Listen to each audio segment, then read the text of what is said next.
சரோஜா ராமமூர்த்தி அவர்கள் எழுதிய சிறுகதை ஏழை கோயில். கேட்கலாமா? இத்தனை ஆண்டுகளுக்கு பிறகு எங்கள் ஊருக்குள் நான் நுழைந்திருக்கிறேன். 15 வருடங்கள். முன்னேறி வரும் ஒரு நாட்டில், பல்லாயிரக்கணக்கில் குக்கிராமங்களை கொண்ட ஒரு நாட்டில் இந்த சிறிய கிராமம் பெரும் அளவில் முன்னேறி இருக்கும் என்று நான் எதிர்பார்க்கவில்லை. கொடுக்காப்புளி தோப்பு அப்படியே இருந்தது. ஏரிக்கரை, வயல்கள், பனந்தோப்பு, மயானம் எல்லாம் அப்படியே இருந்தன. ஊரில் வீடுகள் சில நிலமாகி இருந்தன, சில தளம் போடப்பட்டு உயர்ந்து நின்றன. ஊரின் மையத்தில் இருந்த சிவன் கோயில் மட்டும் மாறியிருந்தது. ஆமாம், பெருமளவில் மாறியிருந்தது.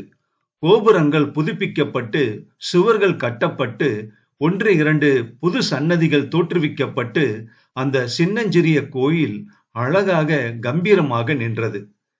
இந்த கோயிலை மையமாக வைத்து எத்தனையோ பூசல்கள், பெரிய சண்டைகள், வாக்குவாதங்கள் எங்கள் ஊரில் நடந்திருக்கின்றன. தர்மகர்த்தாக்களின் மனோபாவத்துக்கிணங்க இறைவன் பல முறைகள் அடங்கி ஒடுங்கி போய் கருவறைக்குள் விளக்கு இல்லாமல் இருந்திருக்கிறான். விஷயம் ஒன்றும் பிரமாதம் இல்லை. விளக்கு போட கடலை எண்ணெய் தம்புரான் கொடுத்தால் நாயக்கர் அதற்கு மறுப்பு சொல்லுவார். அந்த பய கொடுத்துதான் விளக்க ஏத்தணுமாயிர, அப்படிப்பட்ட விளக்கு எரிய வேண்டாம் என்று பொசுக்கென்று விளக்கை வாயால் ஊதி போட்டு விடுவார் நாயக்கர். தம்புரான் கருப்பு மார்க்கெட்டில் பணம் சம்பாதிக்கிறவர். அந்த காசில் கடல் எண்ணெய் தர்மம் செய்யக்கூடாதாம். ஊரின் கொடுக்காப்புளி தோப்பின் ஆரம்பத்தில் ஒரு குடிசை இருக்கிறது. அதிலே ரொம்ப காலமாக கிழவி ஒருத்தி குடியிருந்து வருகிறாள்.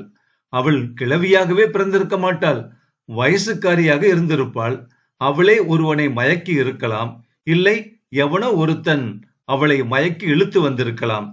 குமரப்பனும் மங்காத்தாளும் காதலர்களாக அந்த கிராமத்தில் நுழைந்தார்கள். நான் அப்போது சின்ன பையன். இந்த காலம் மாதிரி காதலர்களை வரவேற்க கடற்கரை, ஏரிக்கரை எல்லாம் ஜாம் ஜாம் என்று காத்திருக்கும் காலம் அல்ல அது. கழுத்திலே தாலி இல்லாத பெண் என்றால் ஊர் என்ன ஏது என்று 1000 கேள்விகள் கேட்கும், பஞ்சாயத்து வைக்கும், தீர்ப்பு கூறும். ஊர் பெரியவர்கள் முன்னிலையில் சிவன் கோவிலில் அவள் கழுத்தில் 3 முடிச்சுகள் போட்டே ஆக வேண்டும். குமரப்பன் தென்னங்கீற்றுகள் முடைவதில் கெட்டிக்காரன். காலனா வாங்கி கொண்டு எங்கள் வீட்டு தென்னை மரத்தில் ஏறி மட்டைகளை கழித்து போட்டு, மட்டைக்கு கீற்று முடைய காலனா என்று கூறி வாங்கிக் கொள்வான். ஒரு நாளைக்கு அவன் வருமானம் ஏறக்குறைய 1 ரூபாய் இருக்கும். குடும்ப செலவுக்கு போக மீதியை கள்ளுக்கடையில் கொண்டு போய் தொலைத்து விட்டு வருவான். மங்காத்தா மாக்கு மாக்கென்று சண்டை பிடிப்பாள். கள்ளு தண்ணி தான் ஊத்திக்கிட்டியே, சோறு கிடையாது போ என்று சத்தம் போடுவாள் அவள்.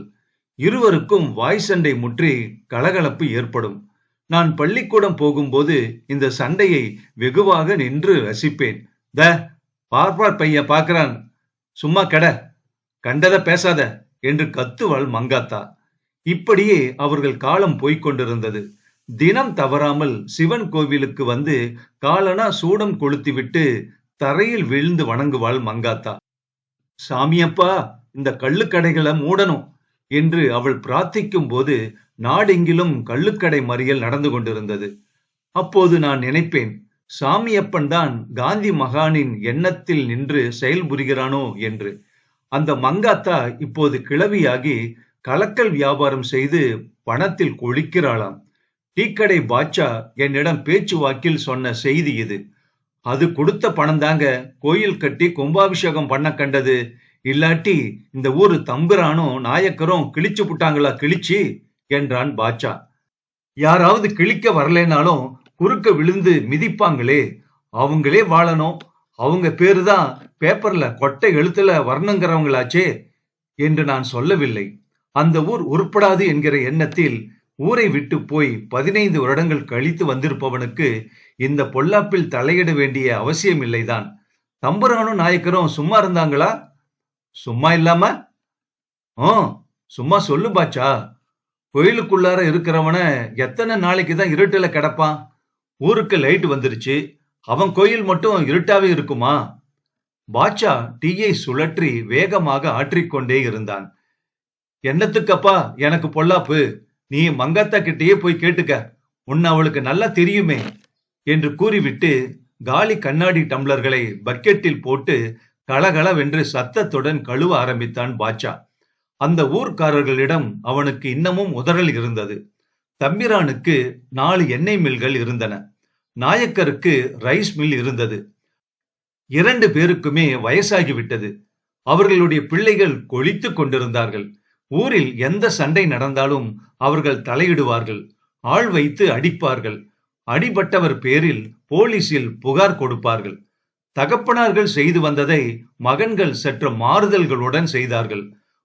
ஒவ்வொருத்தரும் ஒரு கட்சியின் பெயரில் புகுந்து கொண்டு பெரிய மனிதர்கள் போல திரிந்தார்கள். பாட்சா எனக்கென்று ஸ்பெஷலாக போட்டு தந்த டீயை அருந்திவிட்டு நான் மங்காத்தாவை பார்க்க கிளம்பினேன். சுங்கிடி சேலை தலைப்பை வரிந்து கட்டியவாறு பூவரச மரத்தடியில் உட்கார்ந்து வெற்றிலை பாக்கு இடித்துக் கொண்டிருந்தாள் அவள். தலை பொல் என்று நரைத்து விட்டது. முகமெல்லாம் சுருக்கங்கள். நெற்றி நிறைய திருநீர் பூசியிருந்தாள். யாரு சாமி என்றபடி கண்களை இடுக்கியவாறு என்னை கவனித்தாள். நான் தான் மங்காத்தா என்று கூறி என் பெயரை சொன்னேன். அட, நம்ம பாப்பனார் புள்ள கிளமாயிட் பூட்டியே சாமி என்றாள் மங்காத்தா. நீயும் தான் ரொம்ப கிளவியாகிட்ட என்றேன் நான். நான் ஆவறதுக்கும் நீ ஆவறதுக்கும் வித்தியாசம் இல்லையா சாமி? நான் பாக்குறப்போ நீ இத்தினோடு பையன். அவளுடைய தனிமை என்னை மிகவும் வருத்தியது. தன்னந்தனியே அந்த குடிசையில் அவள் குமரப்பனின் நினைவாக வாழ்வது போல எனக்கு தோன்றியது. ஆமா, உன் புருஷன் அதான் குமரப்பன் நல்லாதானே இருந்தான். எப்படி திடீர்னு? நல்லாதான் இருந்தாரு சாமி. அது குடிக்கும்னு உனக்கு தான் தெரியுமே சாமி. திடீர்னு காந்தி கட்சிக்காரங்க கள்ளுக்கடைய மூடிட்டாங்களா? அது பைத்தியம் பிடிச்சா போல கிடந்துச்சு. ஆளு இப்படிதான் இருக்கும். ஒரு மாசத்துல அத்த ஞாபகம் போடும்னு நினைச்சேனா. ஆனாக்க அது திடீர்னு வேற என்னென்னவோ குடிக்க ஆரம்பிச்சிருச்சு. திருட்டு சாராயமா? ஆமா சாமி. ஸ்பிரிட்டு, ஆரஞ்சு பழத்தோளுங்க, நாட்டு சக்கரை, மா எண்ணெய்னு எதையோ வாங்கிட்டு வந்து என்னை கலக்க சொல்லும். அப்ப நீ கலக்கி கொடுத்த இல்லையா? ஆமா சாமி. இல்லைன்னா நீ பாத்திருக்கியே என்னை எப்படி போட்டு கொன்னு போடும்னு. அப்புறமா இந்த வீட்டுல அத வியாபாரமே ஆக்கி பிடிச்சு பணம் பணமா நோட்டு நோட்டா வந்து குமிஞ்சது போயேன். அப்ப போலீஸுக்கு பிடிபடாம இருந்துட்டீங்க, அப்படித்தானே? ஆமா சாமி, அப்படித்தானே வச்சுக்க. இந்த ஆளுக்கு 4 வட்டத்துல கலக்கல் ஒத்துக்கல. அது என்னமோ கிக்காமே, அது இல்லைன்னு தவிக்கும். அப்படிதான் நம்ம தம்புரான் ஒரு விஷயம் புதுசா இது கிட்ட சொன்னாராம். மெட்ராஸ் பக்கத்துல மாத்திரை சாப்பிடுறாங்க, போய் பாருன்னு. வீட்டுல வந்து சண்டை புடிச்சு என்ன நல்லா உதைச்சு போட்டு ரூபாயை அள்ளிக்கிட்டு போச்சு சாமி. திரும்பி அந்த ஆளு நல்லபடியா இந்த வீட்டுக்கு வரவே இல்ல. பேச்சு மூச்சு இல்லாம கொண்டாந்து போட்டாங்க. 4 நாள் அப்படியே கிடந்துச்சு. சாவர அன்னைக்கு காலமே நினப்பு வந்துச்சு. மங்காத்தா, உன் பேச்ச நான் தட்டி நடந்தேன். நீ தினம் தினம் கோயிலுக்கு போய் சூடம் ஏத்தி கும்பிடச்சே சாமிய கேப்பியே கள்ளுக்கடைய மூடணும்னு. மூடி என்ன சொகமுடி மங்காத்தா. மனுஷன் ஒரு தரம் குடிச்சப்பவே அறிவை இழந்துடுறான். நான் குடியிலேயே மூழ்கி போனவன். ஒண்ணுல முழுக்க முழுகிட்டா அப்புறம் அதுல சுவாரஸ்யம் இல்லடி. மேல மேல எனக்கு வேற ஏதோ வேண்டி இருந்துச்சு. தம்புரான் 2 மாத்திரை துண்ண சொன்னாரு. 4, 10, 20 முழுங்கிட்டேண்டி. மங்காத்தா, நீ இனிமே நல்லபடியா பொழைச்சுக்கோ. அந்த வியாபாரத்தை விட்டுடு. சேர்த்த பணத்தை எல்லாம் அவனுடைய கோயிலுக்கே கொடுத்துடு. உன் சாப்பாட்டுக்கு காணி நிலம் போதுண்டி மங்காத்தா அப்படின்னு சொல்லிட்டு பிராணனை விட்டுடுது சாமி. பிறகு மங்காத்தா அந்த வியாபாரத்தை நிறுத்தினாள்.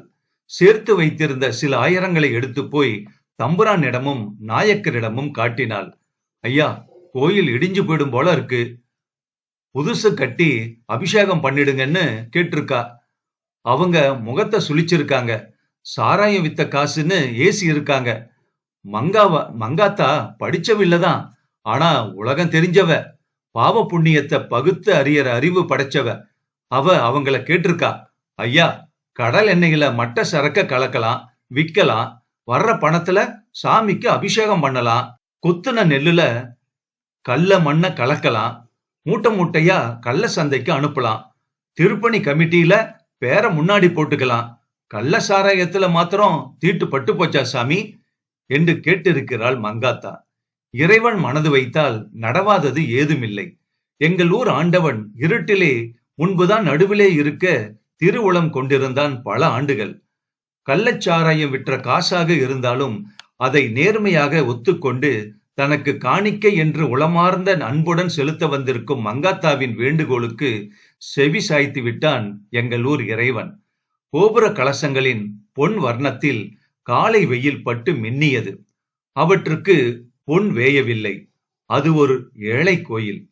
மற்றொரு உளமார்ந்த பக்தரின் வருகைக்காக அவன் வேயப் போகும் பொன்னுக்காக இறைவன் காத்திருக்கலாம். அவன் மனித குலத்தின் நன்மை தீமைகளை எல்லாம் கடந்தவன். ஆனால் அன்பு உள்ளத்தின் காவலனாகவும் இருக்கிறான் அல்லவா? சரோஜா ராமமூர்த்தி அவர்கள் எழுதிய ஏழை கோயில் சிறுகதை முற்றம்.